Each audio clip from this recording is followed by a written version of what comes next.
Gusto ng amo ko na turuan ko yung anak niya ng English. English only lang daw sa bahay nila. Wow. Tinanong ko siya kung, Senyora, meron bang dagdag bayad yun? Tinitigan niya lang ako sabay exit palayo. Ayos, senyora. Gayon pa man. Ang lalim ng gayon pa man. Tinuruan ko pa rin yung bata dahil mukha tong manika. Mukhang labubo. Bukod sa batang inaalagaan ko, meron din 3 aso. Sinubukan ng senyora kung may natutunang English ang bata. Tinanong niya ito, "What's your name?" Dali-dali namang sumagot ang aking alaga. "Hi, I'm Chucky. Wanna play?" Ganyan yan sila, gusto nila Pilipina kasi magaling mag-English para matuto yung mga bata sa kanila.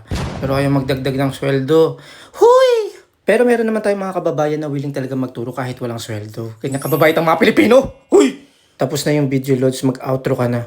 Follow naman, Lods! Follow!